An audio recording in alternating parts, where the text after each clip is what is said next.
সিদ্ধান্ত হয়েছে যে তাদেরকে এই প্রার্থিতা চূড়ান্ত হওয়ার পরে সেখান থেকে পদত্যাগ করতে হবে।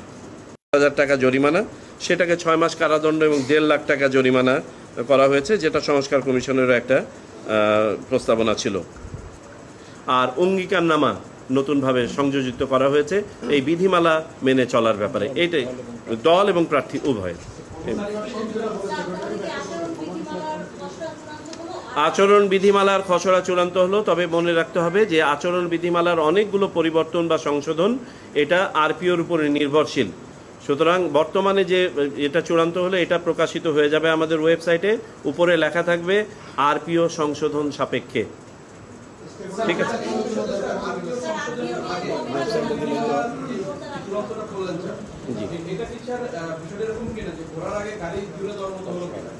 আমি তো বলে দিলাম সাপেক্ষে, এটা হতেই পারে, কারণ আমাদের কিছু জিনিস অবহিতকরণ প্রয়োজন এবং এটার সাথে আবার মতামতের বিষয় আছে, অনেকে পক্ষে বিপক্ষে এটা নিয়ে আলোচনা হবে, আমরা চাই সেই আলোচনাগুলো হোক। একজন একজন করে পোস্টার আমরা রাখছি না। জি, ব্যানার আছে, ফেস্টুন আছে, বিলবোর্ড নতুনভাবে অ্যাড হয়েছে, সোশ্যাল মিডিয়া আছে, লিফলেট আছে, হ্যান্ডবিল আছে, এগুলো সব আছে, শুধু পোস্টার নাই। আপনারা পুরাটা যখন দেখবেন, দেখলে বুঝতে পারবেন এখানে dos and don't social media দেয়া আছে।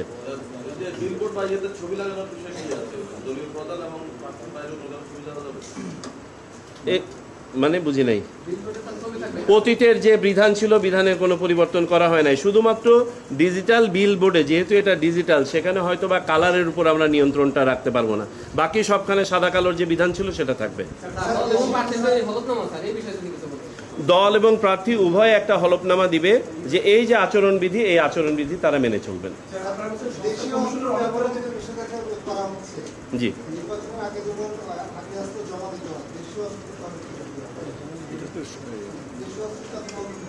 আগ্নেয়াস্ত্র জমা দেওয়া, দেশীয় অস্ত্র জমা দেওয়া এক জিনিস নয়, ব্যবহার এক জিনিস আর জমা দেওয়া এক জিনিস। আগ্নেয়াস্ত্র হচ্ছে যেগুলো আপনার লাইসেন্স আছে, লাইসেন্সকৃত অস্ত্র, সেইগুলো আপনার জমা নেন।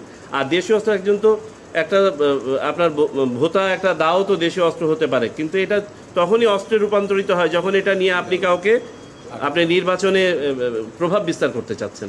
বোঝা গেছে? কমন প্ল্যাটফর্ম বলতে আমাদের যে রিটার্নিং অফিসাররা আছে তারা স্ব আপনার যে আসন আছে সেই আসনে সব কজন প্রতিদ্বন্দ্বী প্রার্থীকে নিয়ে একটি প্ল্যাটফর্ম থেকে একদিনে তাদের ইস্তেহার বা ঘোষণাপত্রগুলো পাঠ করার ব্যবস্থা করবেন সকল আসনে। জি জি,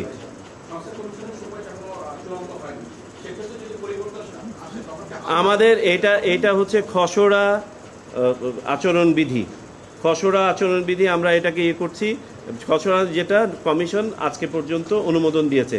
এটার উপরে আপনাদেরকে যেমনটা বললাম যে আরপিওর সংশোধনের বিষয় আছে, আবার রাজনৈতিক কনসেনসাসের ভিত্তিতে যদি কিছু পরিবর্তন সংশোধন হয় সেটাও করতে হতে পারে। সুতরাং এইটা খসড়া আকারেই আমরা আমাদের ওয়েবসাইটে নীতিগত অনুমোদন দিয়ে পোস্ট করে দিব।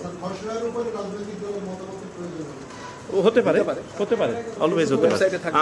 আমরা তো ডিসকাশন তো একটা চলমান প্রক্রিয়া। এমনও হতে পারে যে আপনার বিভিন্ন স্টেক হোল্ডার সাথে আলোচনা করতে গেলে পারে নতুন নতুন উপাত্ত আসতে পারে।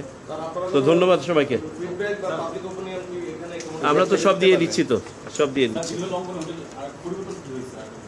জি, বিধি লঙ্ঘন করলে আগেও এই বিধান ছিল, আরপিওর 91 প্রার্থিতা বাতিল করার বিধান আছে যদি আপনার গুরুতর অপরাধ কেউ করেন।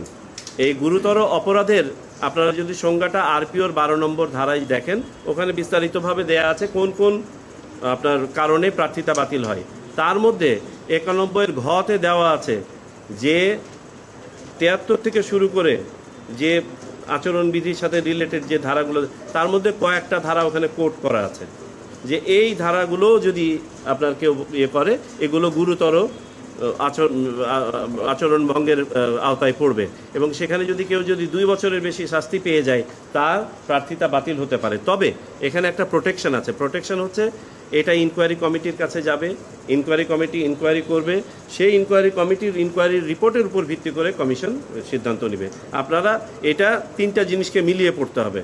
আরপিওর 12 ধারা পড়তে হবে, 91 ধারা পড়তে হবে, আচরণবিধি পড়তে হবে। ধন্যবাদ সবাইকে। আর আর আর কি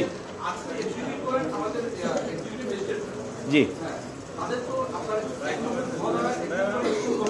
জি এইগুলো আমরা এগুলো নিয়ে আলোচনা করেছি এবং যেখানে যেখানে আমাদের সক্ষমতা বৃদ্ধির প্রয়োজন আরপিওতে সংশোধনী আনা হবে। ধন্যবাদ সবাইকে।